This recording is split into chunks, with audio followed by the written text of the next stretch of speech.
안녕하세요. 저는 1청년부 오미선 목장 백승진입니다. 너무너무 부족하고 재미없는 인생이지만 간증의 기회를 주신 하나님께 감사합니다.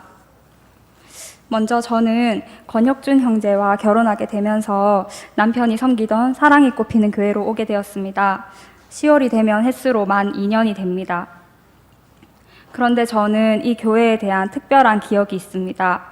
제가 중학생이었을 때 이 교회가 대조교회라는 이름을 가지고 있었거든요. 당시에 저녁 부흥 집회가 있다고 해서 수업을 마치고 친구들과 스쿨버스를 타고 눈길을 걸어와서 참석한 기억이 있습니다. 학창시절에는 찬양 집회나 수련회가 있다고 하면 뭔가 하나님에 대한 무모한 열정과 의리를 지켜야 할 것 같아서 열심히 참여도 하고 감동도 받곤 했었습니다. 그 집회에 참여한 이후로는 한 번도 발걸음할 기회가 없었고 30살이 된 지금 이 교회 청년과 결혼하게 될지도 이 교회 강단에 서서 간증을 하게 될지도 그때는 전혀 상상하지 못한 일이었습니다. 지금 돌이켜보니 아마도 교복을 입고 이 앞에서 찬양을 부르고 있었을 때 하나님께서는 이미 예비하고 계셨겠다는 생각이 들고 저는 정말 한 치 앞도 모른 채 살아왔기 때문에 지금까지 인도하신 하나님을 생각하면 더 오묘하고 신기합니다. 저는 복음이 없는 가정에서 태어났습니다. 저희 아버지께서 사업을 하셨는데 가정 형편이 어려운 때가 많았고 부모님께서 종종 크게 갈등을 겪는 모습도 보면서 어린 저에게는 때때로 가정은 불안정하고 무서웠던 기억도 있습니다. 하나님께서 지으신 제 본성도 있겠지만 환경적인 요인에 의해서도 소심하고 감수성이 예민한 저였고 모든 일을 저의 탓으로 돌리거나 자주 후회하는 습관이 생기기도 했습니다. 이미 지나간 것들을 마음속에 눌러 담다 보니 나중에는 무신경한 척 넘겨버리는 우유부단함도 생겼습니다. 집안 사정이 어려웠을 때 문구점에 외상을 달 때도 많았고 부모님이 힘들게 돈을 버셔서 우리 남매를 키우신다고 인지하게 되면서 용돈을 요구하지는 못하고 오히려 부모님의 돈을 훔친다거나 준비물을 사야 한다고 거짓말을 해서 돈을 얻거나 마트에서 물건을 훔치면서까지 물질에 집착하기도 했었습니다. 저는 사람들과의 관계에서는 눈치를 많이 봤습니다. 너무 많이 보다 보니 상대방의 표정, 말투 하나하나 다 신경이 쓰이고 혹시 나를 싫어하는 것은 아닐까 매번 곱씹게 되었습니다. 상처를 받기 싫어서 먼저 다가가는 능동성도 부족했고 친절하게만 대하려고 하다 보니 깊이 있는 관계는 적었습니다. 두루두루 친하긴 하지만 얕은 관계를 유지하는 편이었습니다. 항상 들어주는 편에 있으면 저를 좋아해 줄 것 같다는 생각에 저의 있는 모습 그대로 편안한 모습을 보여주는 것이 어려웠습니다. 정말 스스로 저를 피곤하게 만드는 스타일이어서 겉으로는 안 그런 척하지만 사람을 만나는 것을 힘들어했습니다. 여러 가지로 매여있던 저는 하나님께서 빚으시고 보시기에 참 좋았던 온전한 정체성을 깨닫지 못했고 진정한 자유를 얻은 자의 모습은 아니었습니다. 하나님의 은혜의 부르심으로 초등학교 3학년이 되던 해부터 문득 어머니께서 교회에 출석하기 시작했습니다. 그때 동생들과 함께 처음으로 교회에 나가게 되었습니다. 처음에는 모든 게 어색했지만 갈수록 찬양과 예배가 좋았고 저를 위해 기도해 주시는 선생님들과 교육자분들의 섬김을 느낄 수 있었습니다. 예수님께서 저희 가정을 주관하여 주시게 되면서 악한 관습과 사단의 종로를 타던 것들이 많이 고쳐지고 가족관계의 질서가 잡히는 것이 많이 느껴졌습니다. 어려웠던 형편도 성실한 저희 아버지에게 은혜를 부어주셔서 회복이 됐고 물질에 대한 결핍과 집착의 문제에서 많이 해방시켜 주시기도 했습니다. 저는 중학생 시기쯤 수련회나 간증 집회에 참여하고 또 자연을 보면서 아름답고 크신 하나님을 인정했고 신앙이 자리 잡게 되었습니다. 그렇지만 저는 하나님을 안다고 해서 완전히 자유해지지는 못했습니다. 바울이 오호라 나는 공고한 사람이로다 이 사망의 몸에서 누가 나를 건져내랴 라고 고백한 것이 문득 생각이 나는데 예수님을 완전히 사랑하지 못하는 상태로는 저의 못난 성격과 가치관들은 옛구습이 되어서 자주 넘어지게 하는 걸림돌이 되었습니다.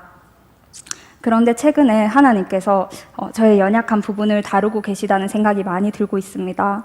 바로 사랑이 꽃피는 교회에 오게 되면서 겪게 된 특별한 경험입니다. 처음에 이곳에 오기 직전에 남편을 통해서 보게 된 사랑이 꽃피는 교회의 첫 인상은 이웃사랑과 공동체성이었습니다. 그 당시 제 시선은 표면적인 관계에 집중되어 있었습니다. 공동체성이 완벽하게 형성되어 있는 이곳에서 나는 어떻게 관계를 맺어가지? 그냥 잘 보이고 싶고 적당히 하고 싶다라는 인간적인 생각이 많이 공격했었습니다. 하지만 성령님께서도 생각을 주셨습니다. 이 교회로 인도하심은 내가 어려워하는 관계의 영역에 대해 회복시키시고 훈련을 시키시려나 보다라는 메시지였습니다. 이웃과 교회를 사랑하시는 성령님께서 주시는 마음을 붙잡았기 때문에 인간적인 생각을 거슬러 올 수 있었습니다. 그래서 지금까지 2년 가까이 사랑이 꽃피는 교회 안으로 들어와 배우고 깨닫고 누리게 된 것이 많이 있는데요. 먼저 교회의 겉모습을 보지 말고 목적의식을 생각하라는 것을 알게 해주셨습니다. 예수님께서 당신의 피와 생명으로 이 교회와 우리의 생명을 사셨기 때문에 주인 되신 예수님께 경배와 예배를 드리는 것이 첫 번째 목적임을 새기게 하셨습니다. 그리고 모두가 부족한 자이지만 예수님의 보혈로 덮였기 때문에 누구도 정죄와 판단을 받을 수 없다는 것과 각자의 색깔이 다 달라서 너무 신비한 조화를 이루고 주님이 보시기에 사랑스럽고 귀중한 형제 자매와 동거하며 믿음의 확신을 갖게 하려는 것임을 가르쳐 주셨습니다. 두 번째로 교회는 인간관계를 하러 오는 곳이 아님을 알게 해주셨습니다. 교회 생활 중 성도 간의 교제는 중요하고 필수적이라는 것을 알고는 있었지만 저에게는 이상적인 것일 뿐이고 이때까지 또 잘 피해 왔었는데 그런 저의 처신은 절대 기쁨과 평안을 주지 못했습니다. 사람을 바라봤기 때문에 피할수록 부담이 되었습니다. 그래서 최대한 인간적인 생각을 뒤로하고 참여하다 보니 말씀 중심으로 살아가는 지체들의 삶들이 보이게 됐고 비로소 인간관계를 뛰어넘어 부족한 것을 나누더라도 오히려 영이 세워짐을 몸소 느낄 수 있었습니다. 같이 허리띠를 동여매고 어떻게 하면 이 세상의 권세와 육체의 소욕을 거스르고 예수님과 함께 동행할 것인지 고민하며 하나님 나라 확장을 위해서 같이 전쟁하여 승리하는 증거들을 만들어가는 곳임을 깨닫게 되었습니다. 마지막으로 저의 중심을 보시는 하나님을 만나게 되었고 하나님께 여쭙는 마음이 중요함을 배우게 되었습니다. 저는 유치부를 섬기고 있는데 심지어 아이들에게도 거절당하거나 상처를 받을까 봐 조심하고 다가가지 못하곤 했었습니다. 또한 믿음의 선배들이 저희를 친히 가르치고 섬기며 걸어갔던 그 길을 이제 제가 걸어가야 하는 상황이 닥치니까 준비가 되지 않은 것 같아서 큰 부담이 되곤 했습니다. 저희 반에 혈리라는 아이가 있습니다.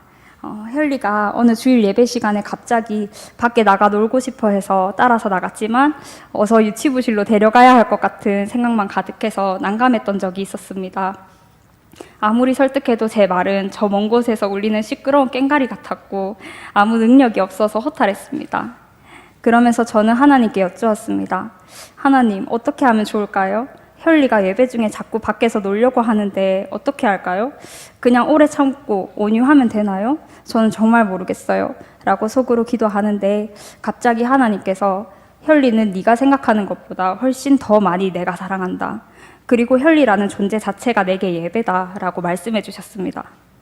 저는 하나님과 예배에 대해 무지했고 하나님이 사랑하시는 혈리를 오히려 제가 사랑하지 못했다는 회개가 나오게 되었습니다. 혈리가 하고 싶어 했던 놀이에 진정한 마음으로 동참하고 혈리와 같은 언어와 같은 행동으로 교감하면서 친밀하고 사랑스러운 감정을 느낄 수 있었고 거짓말처럼 혈리는 금세 유치부실에 들어갔습니다. 저는 그때 사랑을 배우게 된 것입니다. 종종 마음으로 허용되지 않는 율법적인 것들, 제 인간적인 모습 때문에 시험이 몰려올 때가 있지만 그때의 경험을 떠올리며 제 눈에는 선하지 않아 보일지라도 선하게 인도해 가시는 하나님을 바라보게 되었습니다. 그리고 하나님께서는 유치부를 통해 저를 더 많이 가르치시고 제가 바로 서길 원하신다는 마음이 들었습니다. 간증 준비를 하면서 뜻밖의 고백들을 많이 적게 된 것 같습니다. 하나님, 이런 것까지 얘기해야 될까요? 부끄럽고 하찮게 느껴지는 모습들도 많고 아직 나아지지 않은 모습들까지도 너무 많이 남아있는데 이렇게 고백해도 여전히 나는 나인데 라는 생각이 많이 듭니다. 하지만 간증의 기회가 생긴다면 꼭 참여하시고 더 솔직하게 고백하시라고 권해드리고 싶을 정도로 저에게 큰 유익이 되었습니다. 하나님께서 지금까지 이끌어오신 여정이 결코 하찮은 것으로 치부될 만한 일이 아니라 오히려 기적일 정도로 소중하다는 것을 느낍니다. 사소하다고 생각할 수 있는 것까지도 무수한 신앙의 선조와 선배들을 통해 위대한 일을 이루신 하나님께서 저의 하나님이 되신다는 생각으로 바꾸어 주시며 감동이 많이 차오르고 믿음을 더욱 굳건히 하게 됩니다. 하나님과의 교제의 흔적들을 되새기면서 성령님의 세밀한 음성을 풍성하게 느낄 수 있었던 그런 귀한 간증의 기회가 되었습니다. 저희 부족하고 한편 지루할 수 있는 하나님과의 러브 스토리를 들어주셔서 너무 감사드리고, 우리를 어떠한 인생길로 인도하실지 알 수 없지만 이미 승리하신 하나님의 역사에 우리의 이름이 새겨지는 공동체 되기를 기대합니다. 감사합니다.